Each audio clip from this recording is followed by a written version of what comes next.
Bacaan dari kitab Yeremia bab 7 ayat 23 sampai dengan 28.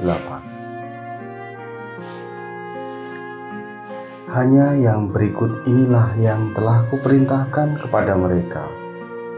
Dengarkanlah suaraku, maka aku akan menjadi Allahmu dan kamu akan menjadi umatku.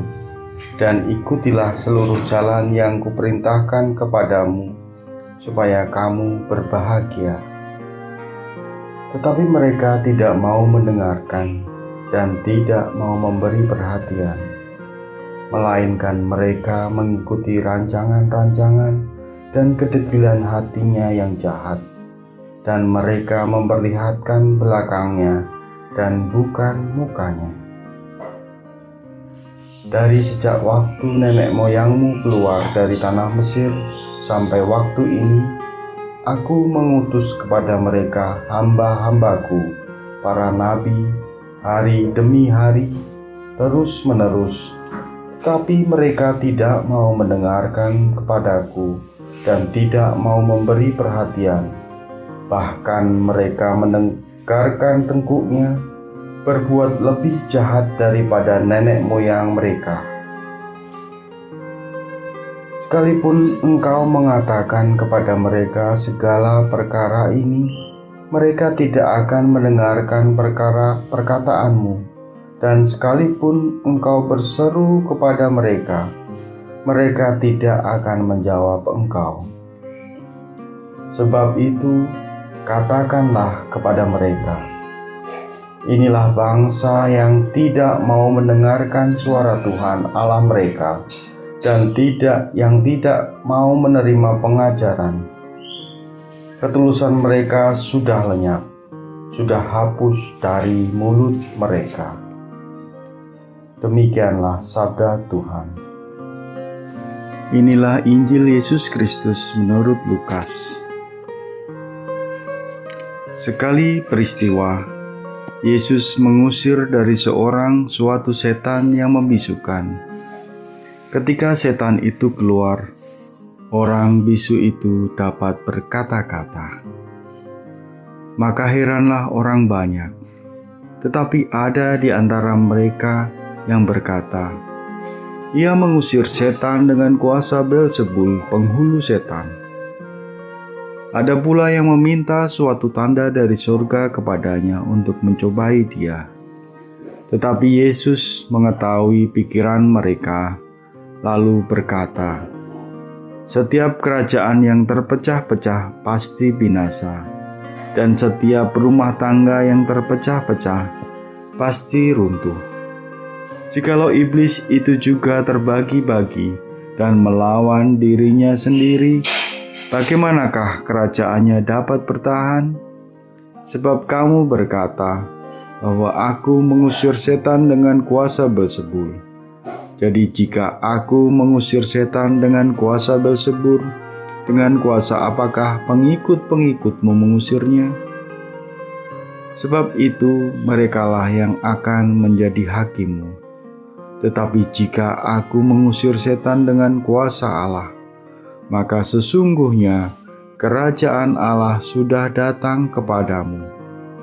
Apabila seorang yang kuat dan yang lengkap bersenjata menjaga rumahnya sendiri, maka amanlah segala sesuatu miliknya. Tetapi jika seorang yang lebih kuat daripadanya menyerang dan mengalahkannya, maka orang itu akan merampas perlengkapan senjata yang diandalkannya dan akan membagi-bagikan rampasannya.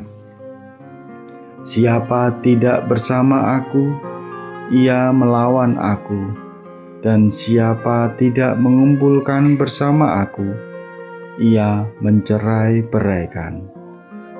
Demikianlah sabda Tuhan. Renungan hari ini.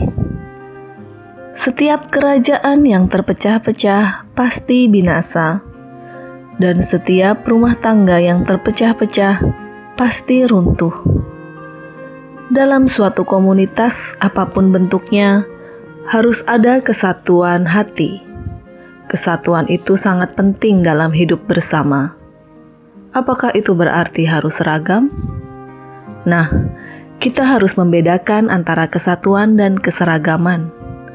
Keseragaman itu berarti sama persis secara lahiriah dipandang mata. Sedangkan kesatuan ini adalah kesamaan di dalam pola pikir dan kehendak, sehingga sering dikenal dengan ungkapan sehati sejiwa. Jika kita sehati sejiwa dengan kekuatan jahat, maka kejahatanlah yang akan dihasilkan. Demikian sebaliknya, jika kita sehati sejiwa dalam kebaikan, maka buah-buah kebaikanlah yang kita hasilkan. Tidak mungkin kekuatan jahat menghasilkan buah-buah kebaikan. Jika demikian, maka ia melawan dirinya sendiri. Kalau hati dan pikiran menyatu, maka tindakannya pun akan diatur dan diarahkan oleh pola pikir dan hati yang sama. Inilah yang mau diajarkan Yesus bagi kita, yakni sehati sejiwa. Sehati sejiwa yang dimaksudkan Yesus adalah seluruh diri kita terarah kepada Tuhan, bukan pada kekuatan-kekuatan lain. Yesus meminta kita untuk mengandalkan Tuhan sebagai satu-satunya, dan hanya Dialah yang menyelamatkan kita. Pribadi yang sehati dan sepemikir dengan Allah adalah pribadi yang rajin berbuat baik serta menjauhi perilaku yang tidak pantas bagi Tuhan, diri sendiri, dan sesama. Tuhan Yesus, kami mohon, satukanlah pikiran, hati, dan tindakan kami dalam menjalani hidup sebagai murid-Mu. Jauhkanlah diri kami kuasa jahat, apapun yang mau merampas kehendak kami untuk melayani Engkau dan sesama. Amin.